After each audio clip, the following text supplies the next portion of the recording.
Olá, pessoal! Tudo bem com vocês?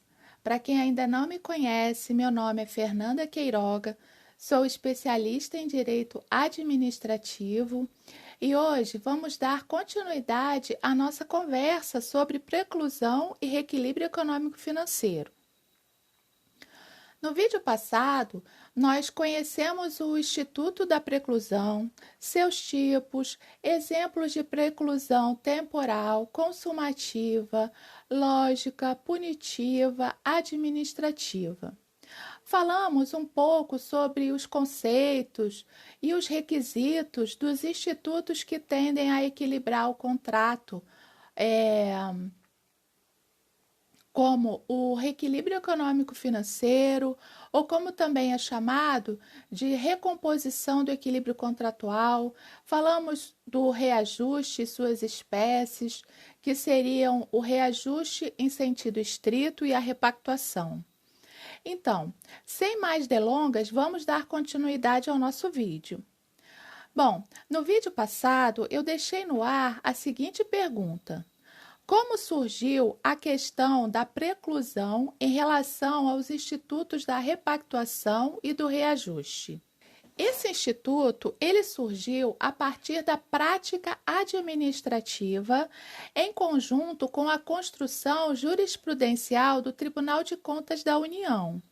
Nesse ponto, podemos destacar o Acórdão 1827 de 2008, plenário, onde o TCU estabeleceu que, a partir da data em que passou a vigorar as majorações salariais da categoria profissional, que dá ensejo à revisão contratual, a contratada ela passa a ter o direito à repactuação de preços. Todavia, ao firmar o termo aditivo de prorrogação, sem manifestar novos valores pactuados no acordo coletivo, ratificando os preços até então acordados, a contratada ela deixa de exercer o seu direito à repactuação pretérita, dando motivo à ocorrência da preclusão lógica.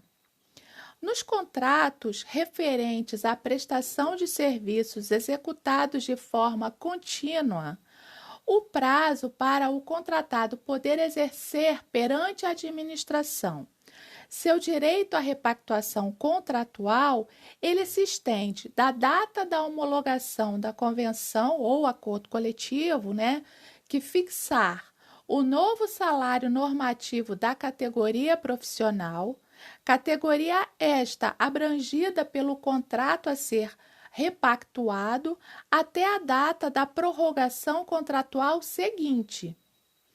Sendo que, se não o fizer de forma tempestiva e por via de consequência, prorrogar o contrato sem pleitear a respectiva repactuação, ocorrerá o quê? A preclusão, do seu direito a repactuar.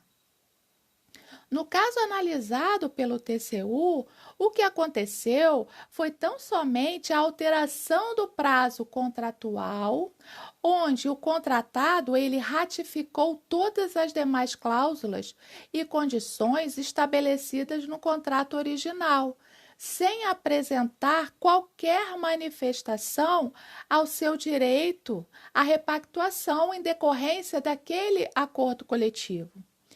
Geralmente, nos termos aditivos, dentre eles o da prorrogação, há uma cláusula onde são ratificadas as demais cláusulas do contrato. Por exemplo, nos nossos termos aditivos, nós temos uma cláusula que dá, que é assim, cláusula da ratificação. E o teor do texto é mais ou menos assim: ficam ratificados e permanecem na forma e teor originais todas as demais cláusulas e condições do contrato. Desse jeito, ao aceitar as condições estabelecidas no termo aditivo, sem suscitar novos valores pactuados no acordo coletivo, a empresa ela deixou de exercer o seu direito à repactuação passada. Em outros termos, apesar do prévio conhecimento da majoração salarial decorrente do acordo coletivo, a empresa contratada ela agiu de forma oposta e firmou um novo contrato com a administração, por meio do qual ela ratificou os preços até então acordados. E ela se comprometeu a dar continuidade à execução dos serviços por mais 12 meses.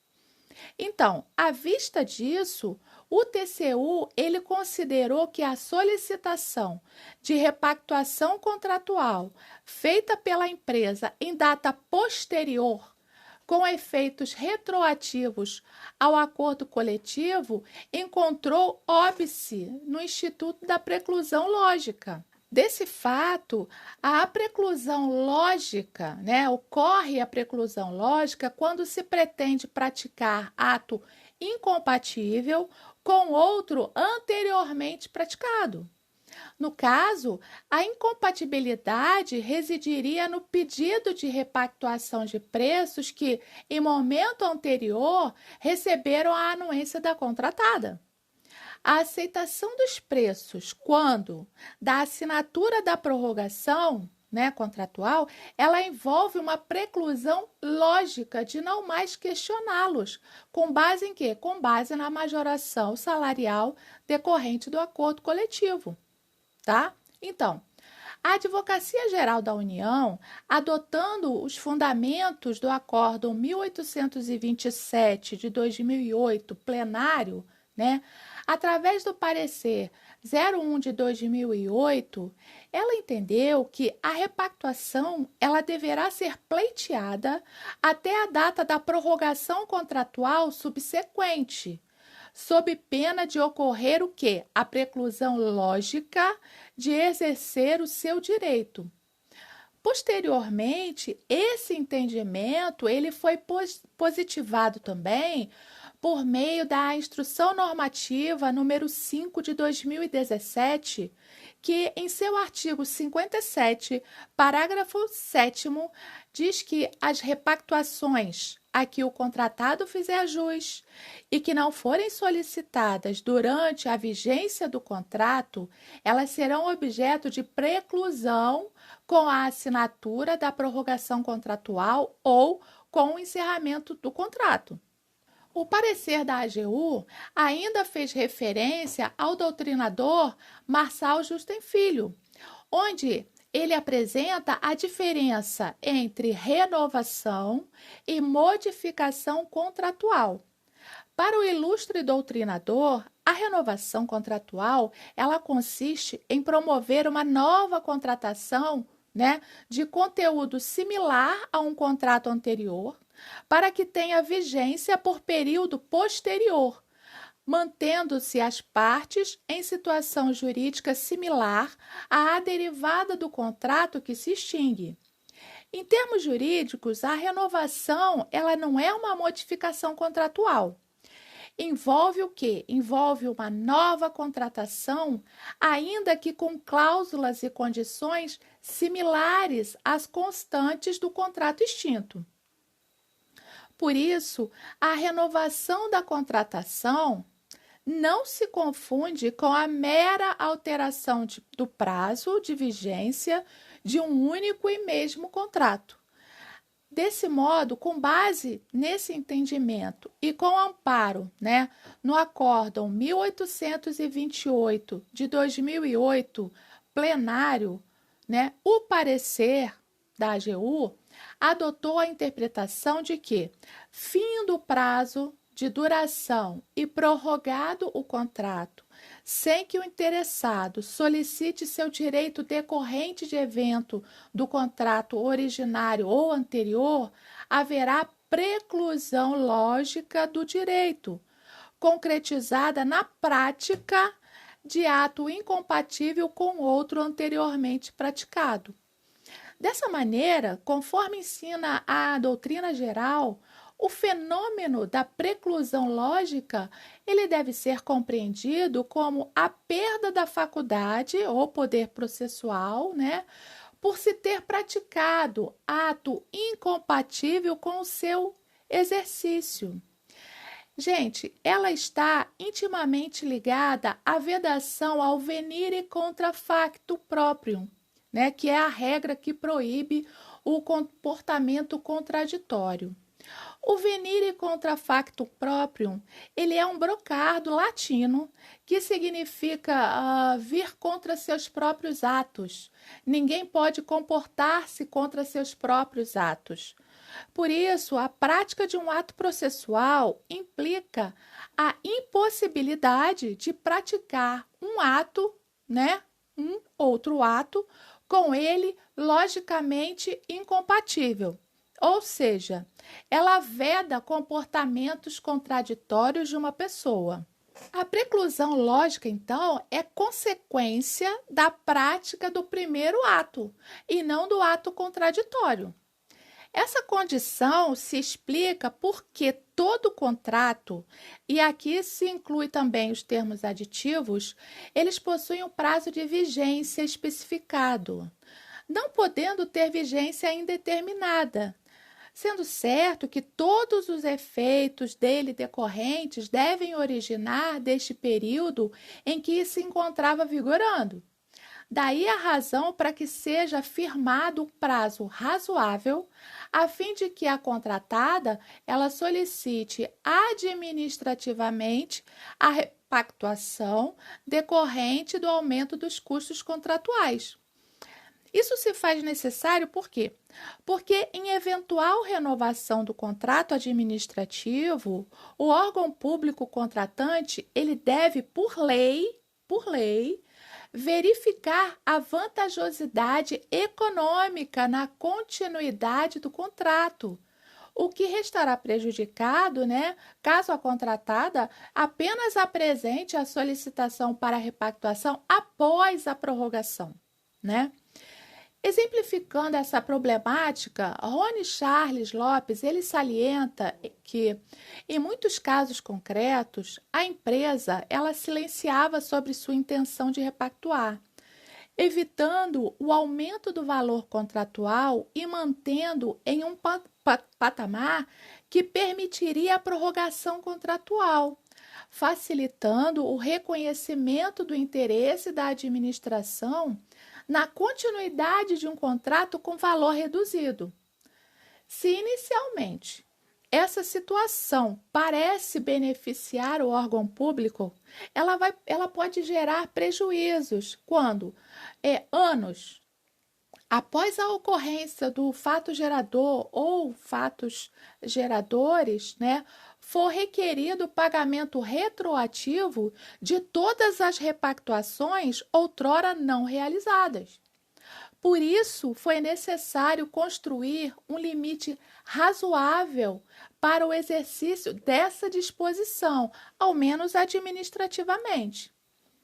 Nessa mesma lógica, o contrato administrativo que tenha seu prazo encerrado, ou seja, sem que haja prorrogação, e o contratado não apresente oportunamente o pedido de repactuação antes do fim do prazo contratual, tal circunstância também possibilitaria a preclusão lógica do seu direito.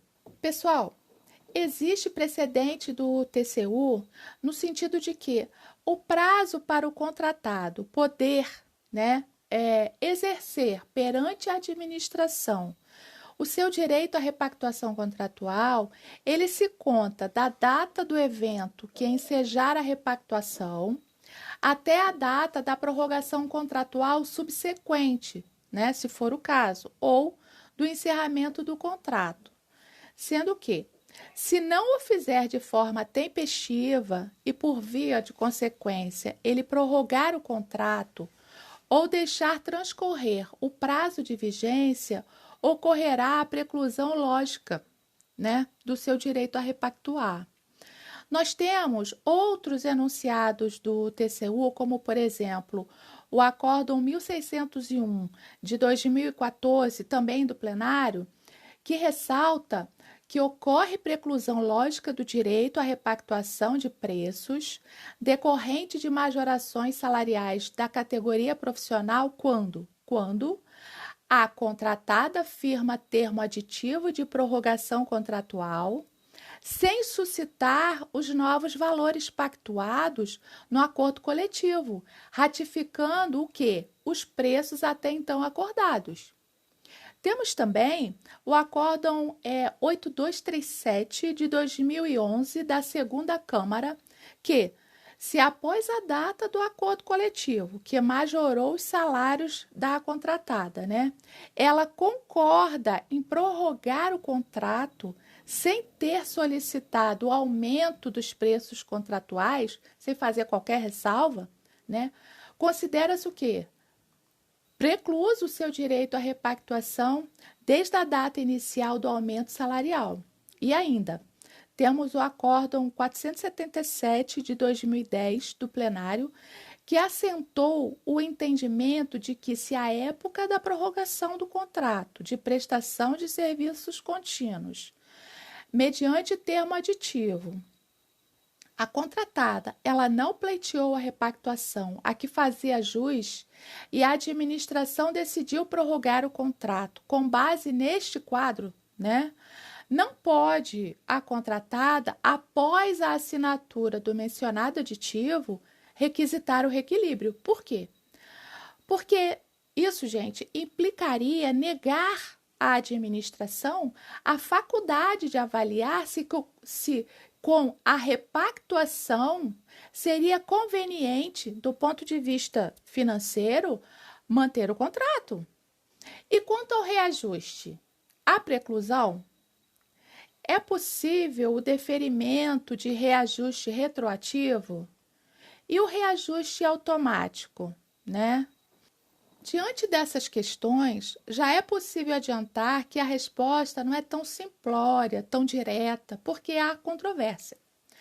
Vamos falar sobre o reajuste retroativo. A melhor maneira é trazer um caso hipotético, né? Então vamos lá. Imaginemos o seguinte cenário: um contrato de prestação de serviço contínuo sem dedicação exclusiva de mão de obra. Ele foi prorrogado por três vezes consecutivas, por igual período. E nessas 3 vezes que ele foi prorrogado, né, não ocorreu qualquer reajuste. Ocorre que, passados essas prorrogações, essas 3 prorrogações, né, a contratada, ela resolveu requerer os reajustes retroativos. Porém, contudo, entretanto, no contrato que ela firmou com a administração, havia uma cláusula condicionando a concessão do reajuste a pedido pelo interessado, ou seja, ela tinha que efetuar o pedido junto à administração. Então, é devido esse reajuste, né? Lembrando que ela está pedindo de forma retroativa. Bom, o reajuste, ele é um instrumento apto a reequilibrar economicamente o contrato em virtude da variação dos custos que ocorre no curso normal da economia, provocada principalmente pelo processo inflacionário. Há o entendimento de que, uma vez fixados os elementos próprios ao reajuste no edital e no contrato, vinculam-se as partes ao seu atendimento. A justificativa apresentada, ela encontra, fundamento no princípio da vinculação ao instrumento convocatório disposto lá no artigo 3º e artigo 41 da Lei 8.666. E no Pacta Sunt Servanda. O que é o Pacta Sunt Servanda? Os pactos foram feitos para serem cumpridos, estipulado lá no artigo 55 do mesmo diploma legal. A exceção, segundo o entendimento de que é possível o reajuste retroativo, está nos contratos cujo objeto seja de prestação de serviços com dedicação exclusiva de mão de obra. Por quê? Porque o reajuste, normalmente, ele se opera com a aplicação de um índice financeiro, o qual incide sobre o valor contratado após 12 meses contados da data da apresentação da proposta, né?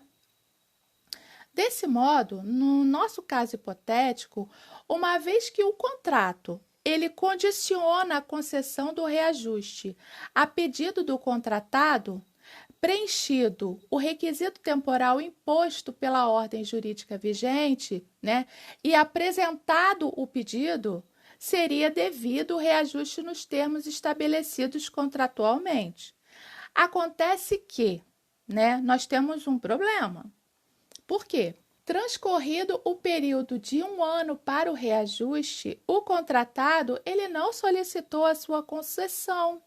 Ele concordou em prorrogar a vigência contratual por mais de um período, lembram? Prorrogou por 3 períodos sucessivos, mantendo assim as demais condições inicialmente pactuadas. Nesse caso, entende-se que, ao formalizar o termo aditivo de prorrogação contratual, ocorreu a preclusão lógica do direito ao reajuste.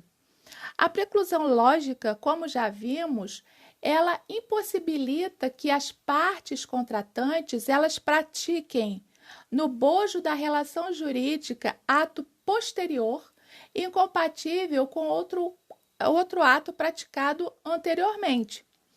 Então, se o contratado aceitou prorrogar o contrato firmado com a administração nos mesmos termos em que ele se encontra, sem apresentar qualquer ressalva, não pode ele, né, posteriormente, pleitear o realinhamento dos seus preços.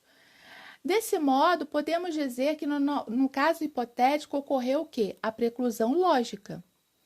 Agora, suponhamos um contrato com previsão de reajuste por IGPM a cada 12 meses. Esse contrato ele foi prorrogado sem que o contratado tivesse pleiteado o reajuste. Após 7 meses da prorrogação, o contratado solicitou o reajustamento. E aí, é devida a concessão ou não? Para a consultoria Zenit, o reajuste por índice financeiro deveria ser concedido de ofício pela administração, independentemente do objeto contratado.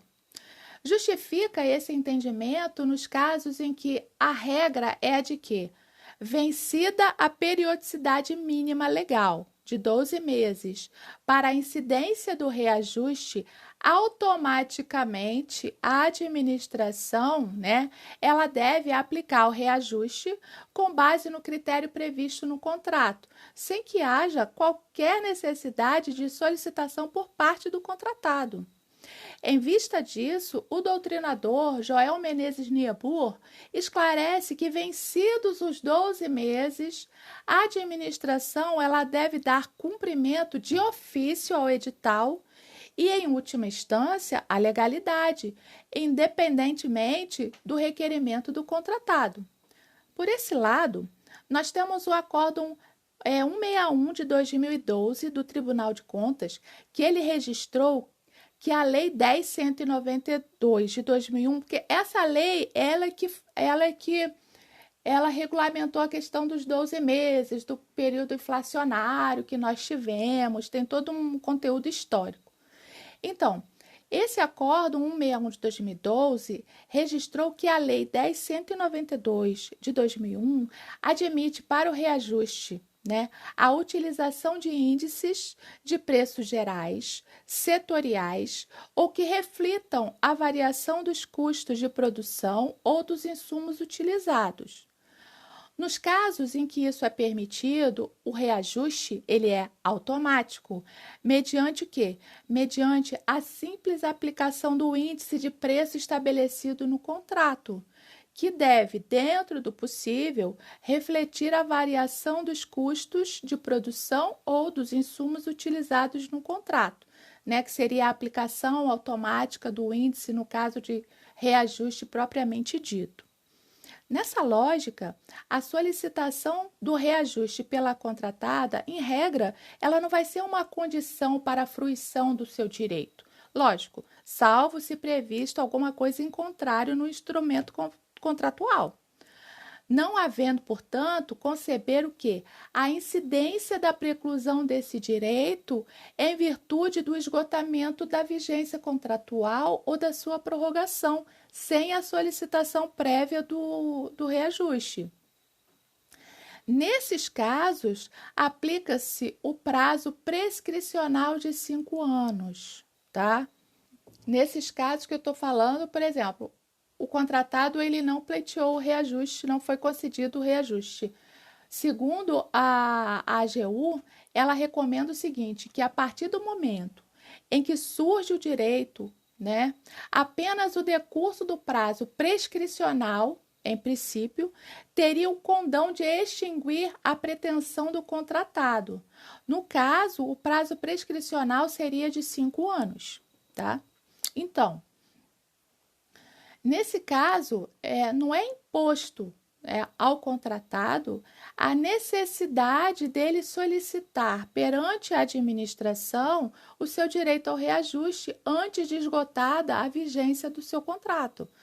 Ou seja, a regra a ser aplicada é a de que o exercício desse direito ele se submete apenas ao prazo prescricional.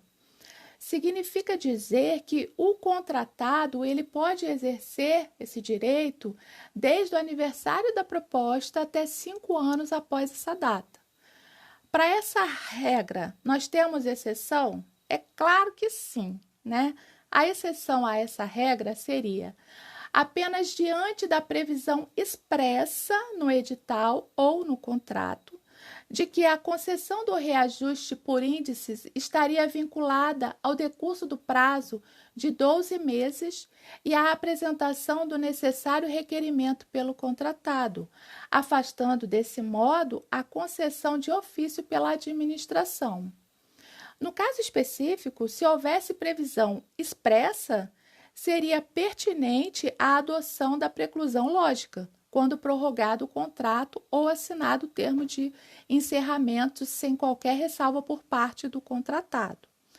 Mas, como não há condicionamento da aplicação do reajuste pelo índice à apresentação do pedido pelo contratado, compete à administração conceder de ofício.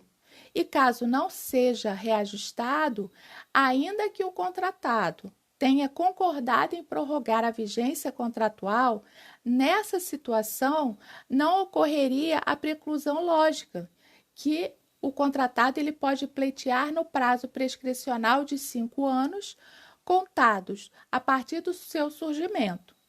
Por outro lado, se houvesse previsão contratual de que a concessão do reajuste pelo índice previsto no contrato seria vinculada à apresentação de solicitação pelo contratado, nesse caso, a administração estaria isenta de conceder de ofício, visto que assinado o termo de prorrogação contratual sem o prévio exercício ou qualquer outra ressalva capaz de resguardar esse direito, se mostra possível invocar a incidência da preclusão lógica sobre o direito ao reajuste. Então, diante do que falamos até agora, nós somos capazes de responder as seguintes perguntas. O exercício ao direito de reajustamento, em sentido amplo, após 12 meses de vigência contratual, como instituto de manutenção da equação econômica financeira do contrato e com previsão editalícia, é absoluto e automático? Bom, o reajuste em sentido amplo, ele é gênero, do qual o reajuste em sentido estrito e a repactuação são espécies. Nesse sentido, pode-se afirmar que o reajuste em sentido estrito poderá, desde que previsto expressamente em edital e no contrato, ser automático.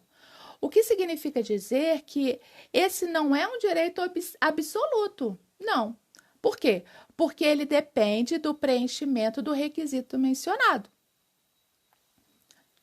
De outro lado, em se tratando de repactuação não poderá em nenhum caso ser automática, ainda que haja previsão contratual e em edital. Não. Por quê? Porque sempre vai depender de requerimento do contratado. Por quê? Porque ele tem que demonstrar a efetiva variação de preços da planilha, que é requisito indispensável à repactuação, né? De quem é a iniciativa para requerer o reajuste de preço após 12 meses de vigência do contrato? Da administração pública ou da empresa contratada? A iniciativa para requerer o reajuste de preço após 12 meses de vigência do contrato, ela é do contratado, que é quem vai se beneficiar do reajuste, a não ser que, conforme mencionado, haja previsão contratual para os casos de reajuste em sentido estrito, afirmando expressamente que este deve ser automático e, portanto, independe de requerimento. Mas o mesmo não ocorre, né, nos casos de repactuação, uma vez que este instituto jamais será automático, né? Agora, temos um questionamento interessante. É possível ocorrer a renúncia tácita, né, junto ao reajuste de preços? Esse será o tema do nosso próximo vídeo. Então, pessoal, por hoje é só.